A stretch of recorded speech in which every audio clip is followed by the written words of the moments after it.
दोस्तों वो कहते हैं कि जब जुल्म हद से बढ़ जाए तो बात तो होगी। और कहते हैं कि जब किसी को इतना भी ना दबाओ कि जब उसके मन से डर ही निकल जाए, और जब डर निकलेगा तो बात तो होगी।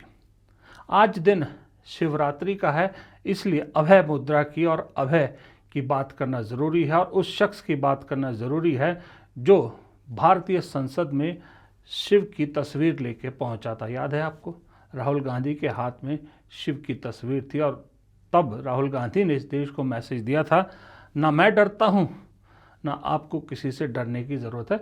अभय मुद्रा का यही मतलब देश को समझाया था। और यही राहुल गांधी पिछले 2 हफ्तों से, खास करके इस बजट सेशन में जिस तरह से छाए रहे, यूं लगा कि इस देश की पूरी राजनीति राहुल गांधी चला रहे हैं। सरकार बेशक मोदी जी चला रहे हैं, लेकिन इस देश का सिस्टम राहुल गांधी चला रहे हैं। एक तरफ राहुल गांधी मीडिया को बताते हैं कि उनका फ़र्ज़ क्या है, उन्हें डांट लगाते हैं, लेकिन बैकडोर से राहुल गांधी कुछ ऐसा कर जाते हैं कि रोज़ मीडिया हेडलाइंस राहुल गांधी के हिसाब से छपती हैं या दिखती हैं। अब ये सारी चीज़ें राहुल गांधी कैसे कर पाए? राहुल गांधी ने ऐसा क्या किया कि इतने बदले बदले से राहुल गांधी नज़र आ रहे हैं? और ऐसा क्या हुआ कि बीजेपी पहली बार डिफेंसिव नज़र आ रही है, राहुल गांधी लकीर खींचते हैं उसको पीटती नज़र आ रही है? और जो मोदी जी या मोदी सरकार मशहूर थी कि विपक्ष को दबाने के लिए, वो अब विपक्ष को दबाना तो चाह रही है, लेकिन अपने तर्कों से नहीं बल्कि कुतर्कों से। इन्हीं सब पर बात करने के लिए एक ऐसे शख्स के साथ बातचीत करते हैं, शुरुआत करते हैं, जिनका 2 दशक से ज़्यादा संसद कवर करने का और दिल्ली से देश की राजनीति को समझने का अनुभव है। दोस्तों, रविंद्र शिवरान जी हमारे साथ जुड़ गए। रविंद्र भाई, आपका बहुत बहुत स्वागत है। एक बार फिर से आपने वक्त थैंक यू, निकाला, थैंक यू, थैंक यू। क्योंकि क्योंकि आपने लंबे वक्त तक पार्लियामेंट देखी, पार्लियामेंट कवर की, पार्लियामेंट का पूरा सिस्टम देखा। आप संसद टीवी में भी रहे, जैसे कि आपने भी जो है हमारी बातचीत में बताया। मैं सीधा बाकी डिटेल सवाल बाद में आता हूँ। एक मोटा सवाल ओवरऑल सीधा आपसे पूछना चाहता हूँ, जो इस वक्त सेशन में आपने अब तक जो बजट सेशन में देखा, क्या आपने ऐसा सेशन पहले कभी देखा? नमस्कार प्रदीप भाई। ये सवाल बहुत गंभीर है, लेकिन हमको हंसी आ रही है कि आपने सही बात बोली। पार्लियामेंट तो मैंने 20 साल से देख रहा हूँ कवर करते, लेकिन ऐसी संसद मुझे भी नहीं पता मैंने कभी देखी कि नहीं, आज तक कभी नहीं हुआ। ये तो हम तो छोड़िए, ये तो 70 साल में कभी नहीं हुआ। भाई, देश के इतिहास में जब संसद के भीतर प्रधानमंत्री इसलिए ना आए कि उनको कोई डर है, और डर भी इतना भयंकर है कि अप्रत्याशित घटना हो सकती है सांसदों से, और उसकी वजह से वो जो प्रेसिडेंशियल एड्रेस पर रिप्लाई करना था, मोशन ऑफ थैंक्स का रिप्लाई जो करना था, वो रिप्लाई नहीं हुआ। ये घटना अप्रत्याशित है। हिंदुस्तान के इतिहास में ऐसी घटना कभी नहीं हुई। अगर कहीं इस तरह की कोई घटना होती है तो ये है कि अगर बहुत शोर शराबा, देखिए होता है, पहली बार नहीं हुआ। इन्हीं प्रधानमंत्री के सामने भी पहले भी कई बार शोर शराबा हुआ है, अवरोध बहुत अब उत्पन्न किया है, ओपोजिशन वहां पर नारे लगाता है, लेकिन प्रधानमंत्री बोलते रहते हैं। या तो बोलते रहें, और अगर उनको लगे कि बोलना संभव नहीं हो पा रहा है तो फिर सदन में एक दूसरा परंपरा तो है ही कि आप टेबल कर दो कि भाई ये मेरा जो भाषण है इसको आप पढ़ावा ना जाए, मतलब संसद के रिकॉर्ड में इसको शामिल कर लो।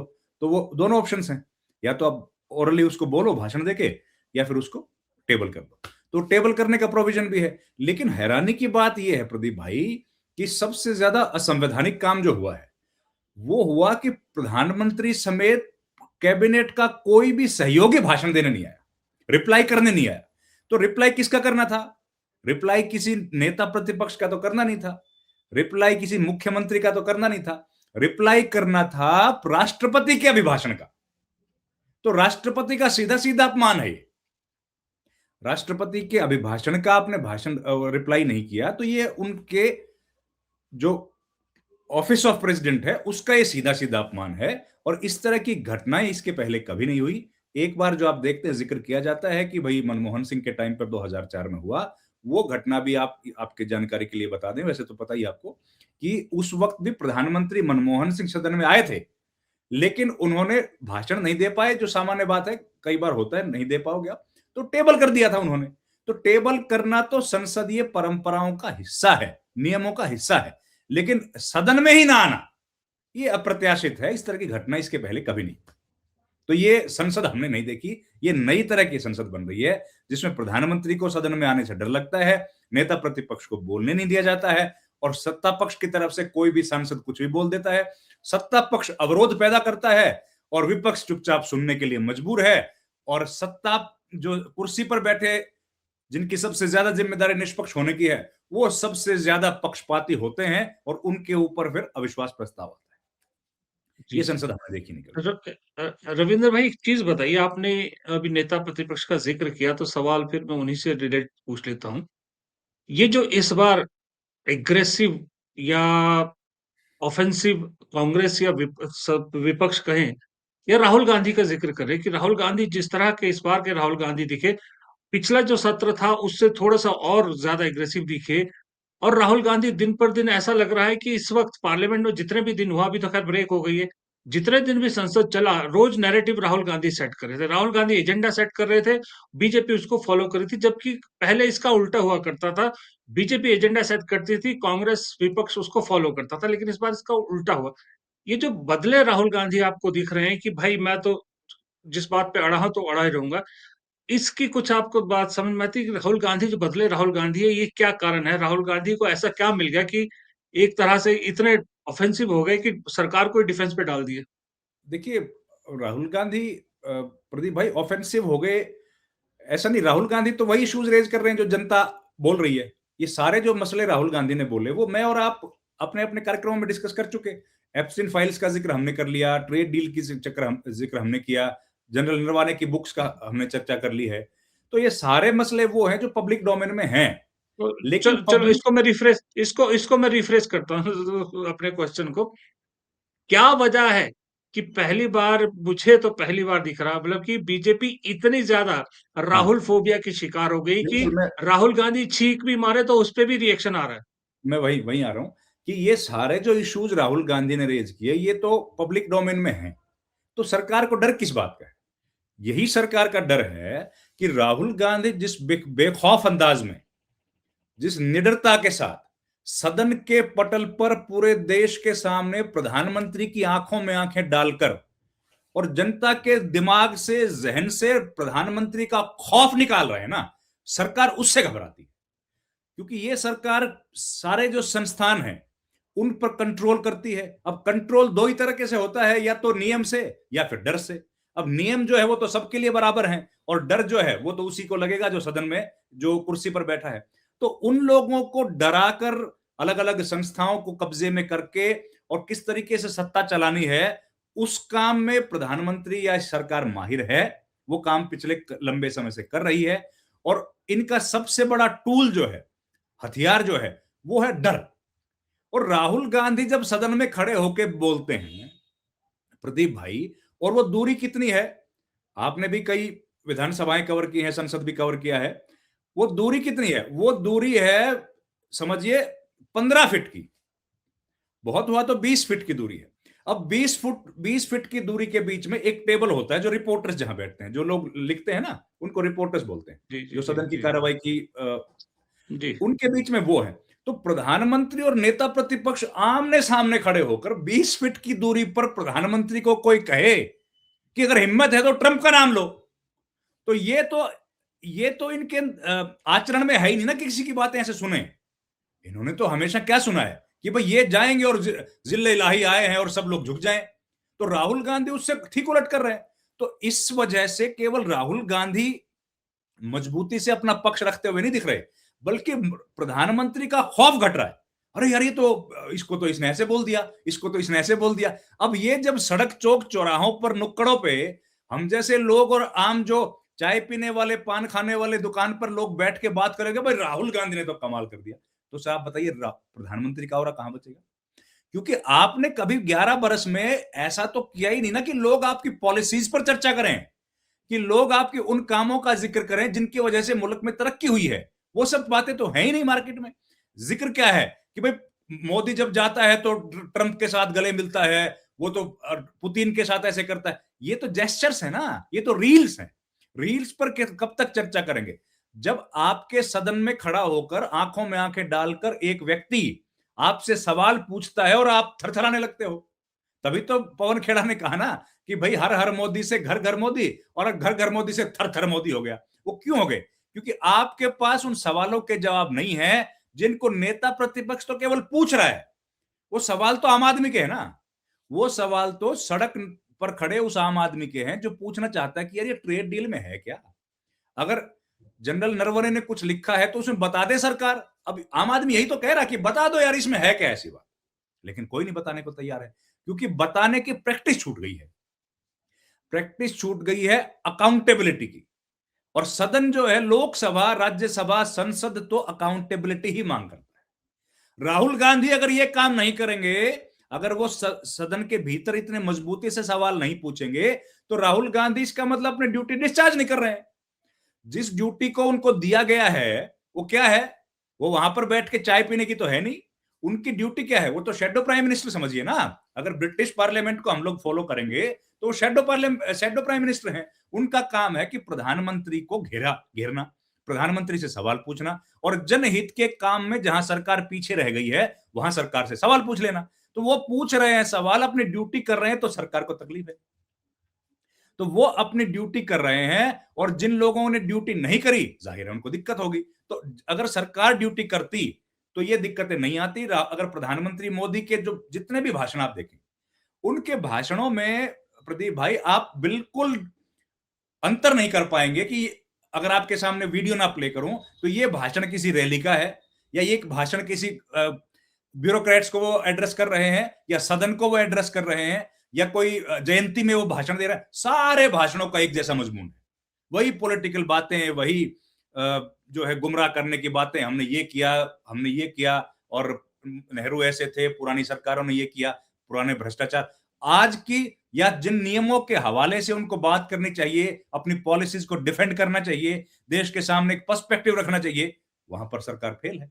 तो उस फेलियर को राहुल गांधी रेज कर रहे हैं। बाकी कोई ऐसा प्लेटफॉर्म है नहीं जहां पर रेज कर पाए, या सरकार को जरूरत नहीं है जवाब देने की। तो इसीलिए सदन के भीतर राहुल गांधी जब बोलते हैं और उन मुद्दों को उठाते हैं, एग्रेसिव तरीके से उठाते हैं, तो सरकार बैकफुट पर आती है। और सरकार के हर सेंटेंस पर, राहुल गांधी के हर सेंटेंस पर या तो स्पीकर, या कोई सदस्य, या कोई कैबिनेट का सहयोगी प्रधानमंत्री का हर बार डिस्टर्ब करता है। इस तरह के नजारे जी, तो केवल डर से ही दिखते हैं, और तो इसके पीछे कोई कारण जी। है नहीं। रविंद्र भाई, अगर इन पिछला 12 साल होने को है इस सरकार को, अगर मैं 12 साल का अगर लेखा-जोखा देखूँ, जो मुझे नज़र आता है, मैंने इतनी चौतरफा घिरी हुई सरकार 12 सालों में नहीं देखी थी जितनी इस बार है। चाहे वो नरवाने वाला मामला हो, चाहे एप्स्टीन फाइल का हो, चाहे ट्रेड डील का हो, चाहे और चीज़ों, चारों तरफ से इस टाइम घिरी हुई है। और इस वक़्त राहुल गांधी भी सबसे ज़्यादा खतरनाक प्रहार कर रहे हैं, पूरा विपक्ष प्रहार कर रहा है। लोकसभा स्पीकर के खिलाफ अविश्वास प्रस्ताव, मुख्य चुनाव आयुक्त के खिलाफ प्रस्ताव लाने की बात की जा रही है। ऐसे में जैसे ही राहुल गांधी कुछ वीडियो डालते हैं, कुछ बयान देते हैं, तुरंत पीयूष गोयल, निशिकांत या गिरिराज सिंह, ये सब बयान आ जाते हैं। आपको थोड़ा-सा ऑड नहीं लग रहा है कि कहाँ है अमित शाह, कहाँ है राजनाथ सिंह, कहाँ है नितिन गडकरी जैसे ये बड़े स्टॉलवर्ड कहाँ हैं? ये क्यों नहीं डिफेंड कर रहे? डिफेंड तो उसको करेंगे ना जो डिफेंसिबल हो। अब सरकार के इतने सारे लूप हाँ, होल्स, एक ए इतनी ए वीकनेस। एक एक एक एक वर्ड में ही आपने वाक़ई में पूरा निचोड़ कर दिया। अब डिफेंड करने के लिए तो आपको अब अगर इतना आसान डिफेंड करना होता तो प्रधानमंत्री किसी का नंबर आने देते। अरे भाई साहब, प्रदीप हुँ, भाई, जब किसी जगह पर टॉयलेट का उद्घाटन करना हो तो भी बटन दबा के खुद पीएम करते हैं। तो इतनी बड़ी ट्रेड डील आ गई और कोई जिक्र ही नहीं। वो आप याद कीजिए ना, वो कहाँ गया था अभी, चांद पे जो अपना गया था, हुँ, उसमें भी झंडे वो फहरा रहे थे सर यहीं जी, बैठ जी। के। तो आप जी, जी, कहां जी, नंबर जी। आने दे रहे हैं? क्रिकेट की टीम का मैच हो तो नहीं छोड़ते। तो जाहिर है कॉम्प्रोमाइज्ड है। तो उन्होंने बोला है, ये तो राहुल गांधी के शब्द हैं, लेकिन कम से कम प्रधानमंत्री अगर नहीं आ रहे हैं तो जाहिर है सरकार बैकफुट पे है। और जब सरकार बैकफुट पे है तो कोई कैबिनेट का सहयोगी नहीं आ रहा। आगे किसको किया जा रहा है? सांसदों को। सांसदों को आगे कर रहे हैं। वो भी किसको सांसद को आगे कर रहे हैं? निशिकांत दुबे जैसे लोगों को। जिनको सलीका इस बात का तक नहीं है कि सदन के भीतर किस तरह की भाषा का उपयोग किया जाता है। और क्या है ये आपने बिल्कुल जो बात कही ना, ये बस वही बात है कि राहुल गांधी इतना एग्रेसिवली जो बोल रहे हैं, पूरी मीडिया में छाए हुए हैं और बाकी सारे मंत्री गायब हैं। तो उन प्रधान अब ये जो मीडिया में राहुल गांधी छाए हुए हैं, उनको मीडिया से बाहर निकाल के अपनी हेडलाइंस को मैनेज करने के लिए अब ये मोशन किया जा रहा है। नहीं तो मोशन का तो कोई मतलब ही नहीं है, ना तो कोई प्रिविलेज तो होता है लोकसभा में। अगर किसी लोकसभा सदन के भीतर या सदन के बाहर सदन से जुड़े किसी व्यक्ति के बारे में कुछ गलत किया गया हो, तब तो प्रिविलेज लेके आओगे। ऐसा तो कुछ हुआ नहीं। एक दूसरा, सब्सटेंटिव मोशन क्या है? सब्सटेंटिव मोशन तब आएगा जब राहुल गांधी ने कोई ऐसा काम कर दिया हो, ऐसा कोई काम किया हो जो अनबिकेमिंग ऑफ ए पार्लियामेंटेरियन हो। जैसे पूर्व में जो एग्जांपल्स हैं, 1951 से हम लोग तो कोट कर सकते हैं। उस टाइम तो प्रोविजनल लोकसभा थी, चुनाव तो 52 में हुए। 1951 में जवाहरलाल नेहरू ने एक मोशन मूव किया था एच जी मुदगिल के खिलाफ। क्या था उनके ऊपर आरोप? उनके ऊपर आरोप था कि एक कॉरपोरेट घराने से 1000 रुपीज लेके एच जी मुदगिल ने सवाल पूछे थे। उसकी उनकी इंक्वायरी हुई। ऐसे आरोप हैं क्या? 2005 के वो कैश फॉर क्वेरी, वो सारी चीजें तो आजकल मार्केट में तैरी रही हैं। लेकिन वो क्या होता है, वो ऐसा तो कुछ है नहीं राहुल गांधी के खिलाफ। राहुल गांधी ने तो यही तो कहा कि यार जो सवाल मार्केट में घूम रहे हैं, हम तो वही तो पूछ रहे हैं पटल पे। और सदन के पटल पे पूछने का फायदा क्या होता है प्रदीप भाई, कि भाई वो कोर्ट की स्क्रूटनी से बच जाता है, आपको इम्यूनिटी हासिल है। कोर्ट भी अब आपसे कोई सवाल जवाब पूछ नहीं सकता कि आप ये प्रूफ कहां से, इसका प्रूव करो, या आपने जो बातें बोली इनके पीछे कोई कारण है, या कोई डिफेमेटरी एक्शन कोई ले सकता है, वो नहीं ले सकता। तो जाहिर है वो सदन के पटल पे पूछेंगे, उन कम्युनिटी उसका एक्सरसाइज करना चाहते हैं, इसलिए वो सवाल वहां पूछे जाते हैं। और अब इनको आगे किया है ताकि ये सब्सटेंटिव मोशन, ताकि हेडलाइन को किसी तरीके से मैनेज कर ले। जो पूरी चर्चा का केंद्र राहुल गांधी बने हुए हैं, वो राहुल गांधी से हटकर कहीं और चला जाए, इससे ज्यादा कोई कोशिश नहीं है। अगर अगर तो मोशन लेके आ गए, अगर मोशन लेके आ गए, तो वो जो चीजें राहुल गांधी कह रहे थे वो तो रिकॉर्ड में आएंगी। रिकॉर्ड से ही तो बच के भाग रही है सरकार कि रिकॉर्ड पे ना आए। सही बात अगर है, आपने रिकॉर्ड भी मोशन मूव आएगी। किया तो मोशन पे तो डिबेट होगी। भाई मोशन तो बिना डिबेट हुँ, के नहीं जाएगा ना। एक बात। दूसरा, डिबेट होने से पहले क्या होगा? कमेटी बनेगी। कमेटी बनेगी, उस कमेटी में सारे रिकॉर्ड आएंगे। वो रिकॉर्ड की जब कमेटी अपनी रिपोर्ट सौंपेगी, तो रिकॉर्ड के साथ कमेटी जो है वो एनेक्शर में सारी डिटेल लगाएगी। वो डिटेल लगाते हाँ, ही स्पीकर को जब आप वो रिपोर्ट पेश करोगे, तो वो बन जाएगा कोर्ट सदन की प्रक्रिया का हिस्सा। हिस्सा बन गया, फिर तो सरकार का फायदा क्या हुआ? सरकार तो फायदा चाहती क्या है हुआ? कि वो सही हिस्सा ना बने, रिकॉर्ड से बाहर रहे। तो ये पूरी घटनाक्रम सिर्फ हेडलाइन मैनेजमेंट का है, इससे ज्यादा कुछ नहीं है। हाँ, लेकिन भाई गोदी मीडिया वाले इसको पूरा माहौल बनाते हैं कि ये फलाना मोशन देखो, हुँ, ढमकाना मोशन। अरे सब्सटेंटिव मोशन तो अविश्वास प्रस्ताव भी सब्सटेंटिव मोशन है। जो सरकार के खिलाफ आता है वो भी है।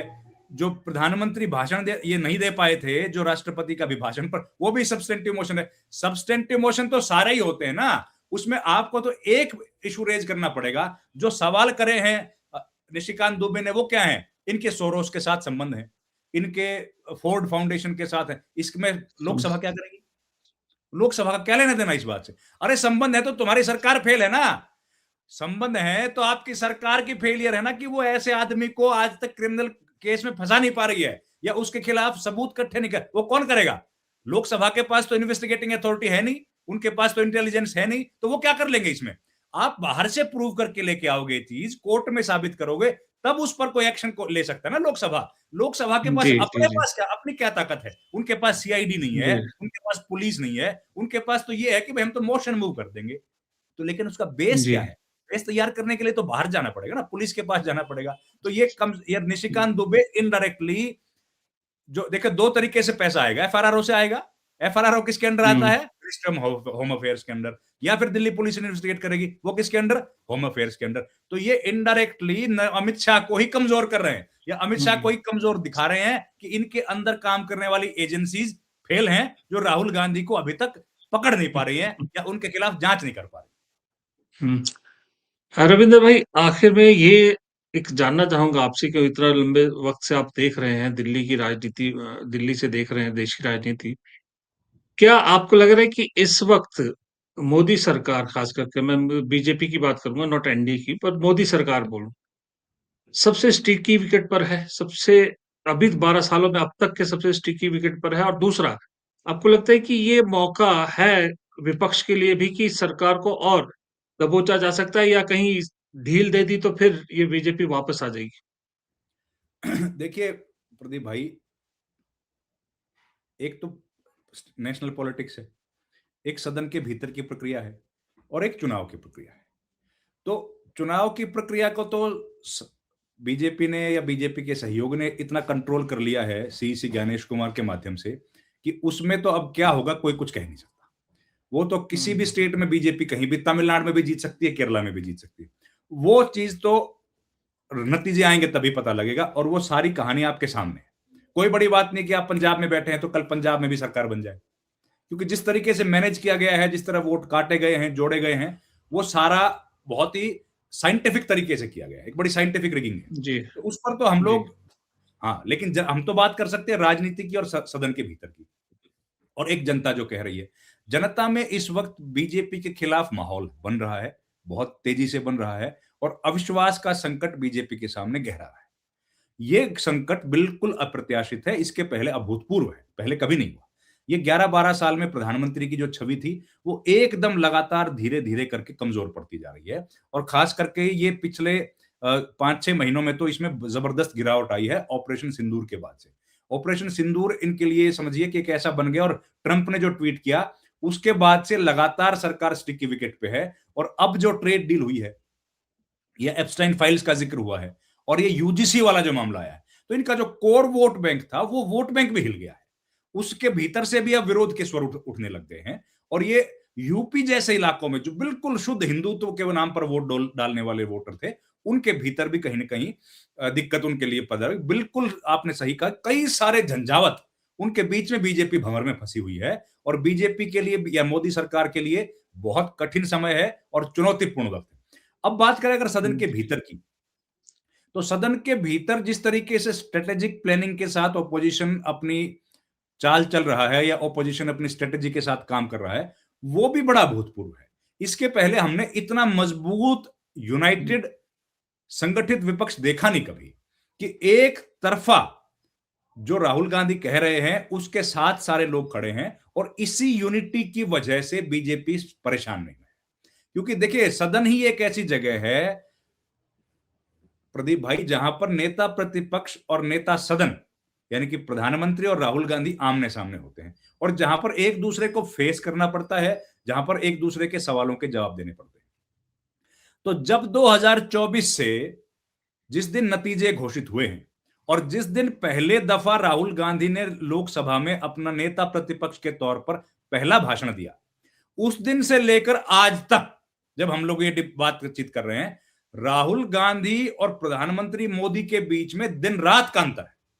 उनके भाषणों की जितनी ज्यादा चर्चा होती है, पीएम के भाषणों की उनसे आधी भी नहीं होती। और इसके अलग अलग रिकॉर्ड्स हैं।